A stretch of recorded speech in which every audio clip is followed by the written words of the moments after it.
See another video, and it was the lady was basically talking about how like Section 8 is a trap, like how it ruined her life. And I actually had this conversation with my mom.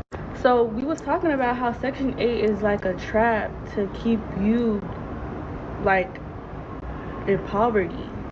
Cause like when you have Section 8, you gotta make a certain amount of money. Like you have to make a certain amount to stay there. Like you gotta be broke.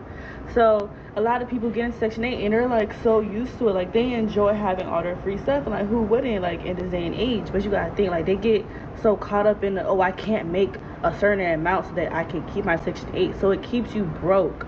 And then it's like, like it keeps that generational poverty instead of creating generational wealth, which is what white people do for their kids. And it's a really deep rabbit hole that we need to discuss. Section 8, baby, let's.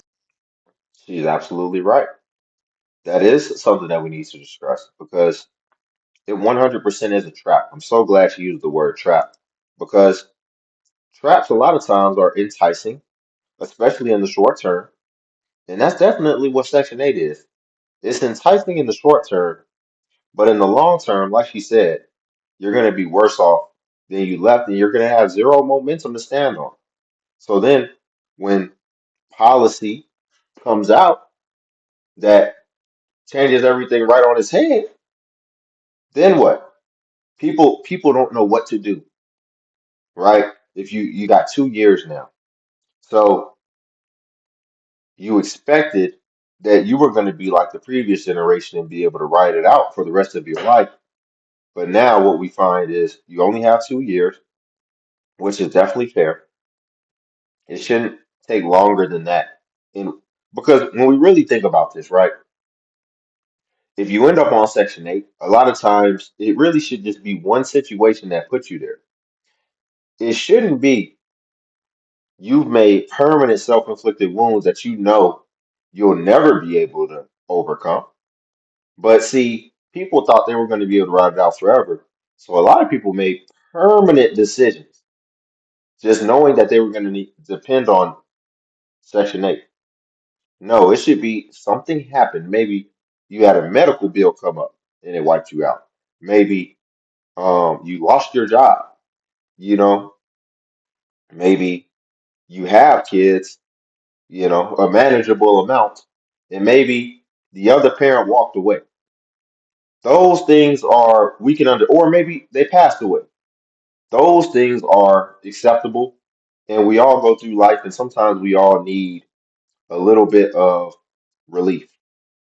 But to just expect to just be on it forever, one, that's wrong because you basically just became a child again.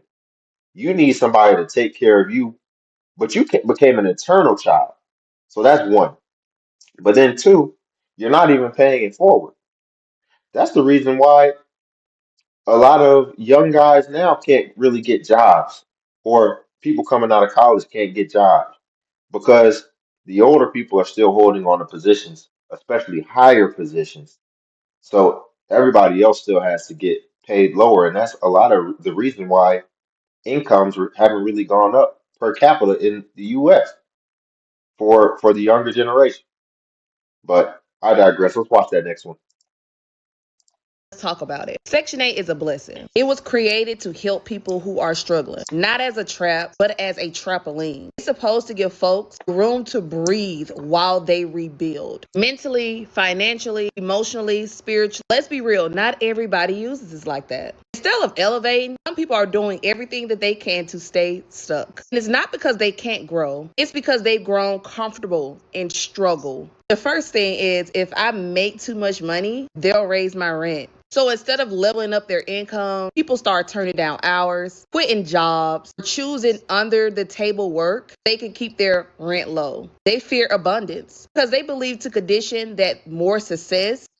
Under the table work. TikTok and social media. Well, I don't know. Yeah, if they're getting donations, I would say that that's probably under the table work as well, right? And I'm pretty sure they try to make sure that they get the donations in ways that they can fly by, right? Slide by and go undetected. So yeah, absolutely. equals less support. What they don't realize is they're capping their own potential just to stay small. A lot of people feel like, why leave if I'm comfortable? Some folks get used to paying $0 to $20 of rent, so they just stop striving. They stop planning to own a home, improving their credit, or breaking generational curses. They just sit. Meanwhile, people with the real needs, single mom with disabled kids, the elderly, folks on disability, are sitting on the waiting list for years. They attach their identity to struggle. Struggle becomes familiar. Growth feels uncomfortable. So they stay where it's safe. They don't have to change, risk, or expand. It's not always laziness. Sometimes it's trauma and fear. But the result is the same. They block their own elevation. Some people like to game the system. Lying about who lives in the home, not reporting full income, having partners who live rent-free but aren't on the lease. Then they'll get mad at the system and they're the ones manipulating it. This isn't survival anymore, baby. That's entitlement. But here's who hurts in the process. Disabled parent who's trying to get safe housing for their child in a wheelchair. Young G woman fresh out of a DV relationship who's working 2 jobs and still can't afford rent or a place to stay. Grandmother who's raising her grandkids with no support and no place to stay. They're not asking for handouts. They're asking for a chance. The chance is taken by people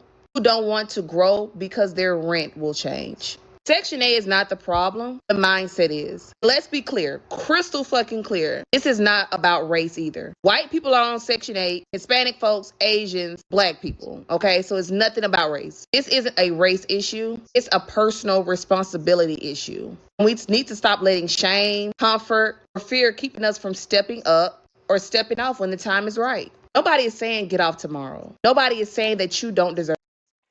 Man, she's cooking. Insight after insight after insight. Because, yes, a lot of people are comfortable and they don't want to undergo that pain from growth, from having to stretch themselves to grow. And is linked back to the fear that they feel as far as what if I'm not enough? What if I can't do it? And we all go through that. We all go through that fear. So I can understand that it can be a hindrance on certain people, but it shouldn't take decades to be able to overcome that and want more for yourself.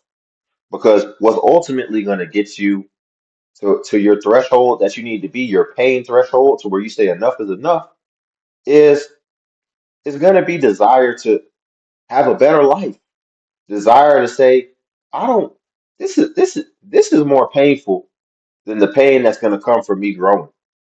Just me having that regret of knowing that I squandered my life for decades and allowed the government to take care of me, and I never even tried. Because you should be getting wiser over time. You should be reading. You should be doing something that makes you think. Something that triggers in your mind, like, no, I can't keep doing this. I can't let this be my legacy. I can't, like, I only have one life. What am I really doing with it?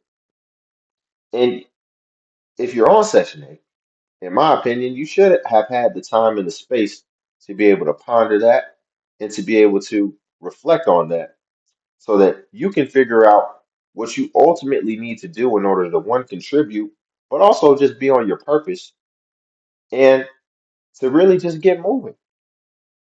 Deserve help.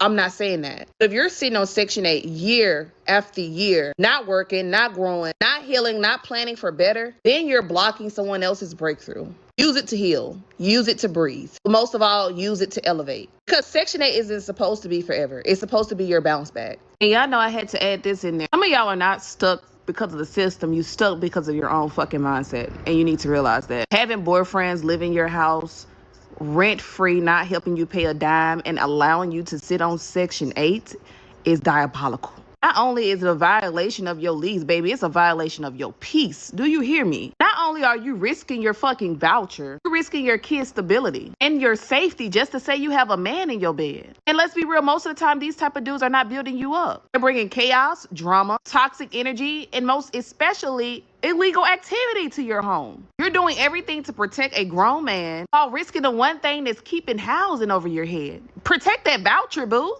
There's people out here that have been waiting on the Section 8 waiting list for years. I mean, I think it's just toxic all the way around, you know. is you shouldn't be protecting the voucher. You you should be trying to get off the voucher ultimately, right? I think that dynamic of having another person in your house, and ideally y'all aren't together, but more than a protect your voucher issue, it's more of a morality issue. It's more of an integrity issue, in my opinion. You know, there shouldn't be an able-bodied, there shouldn't be any able-bodied people really living in Section 8 who don't need it, ultimately. So I think that's what it comes down to, you know, because that guy can't get it, right? For the most part, he'll never be able to even get the program no matter what. But if she's just as well off as that guy, meaning that she can work and she really doesn't need it, and she's limiting her own capacity, like this young lady mentioned at the beginning, as far as people will try to stay under the threshold of what is required in order to make sure they can, just like she said, maintain that voucher. No, don't maintain a voucher. Try to get off the voucher. We that is the problem. And I know what she means. I don't think she means it like that. But I just want to be clear. We don't need to be trying to maintain the voucher. We need to be trying to sustain our own responsibilities on our own shoulders and move away from the voucher so that it can open up to somebody that truly needs it, like she ultimately said. So we'll leave it there. Like the video. Also subscribe if you want to join the Legion. Cash that link below if you want to tip the channel. Buy your boy iced coffee. And also feel free to join the Patreon where I post self-improvement content. But until then, I'll catch you in the next video.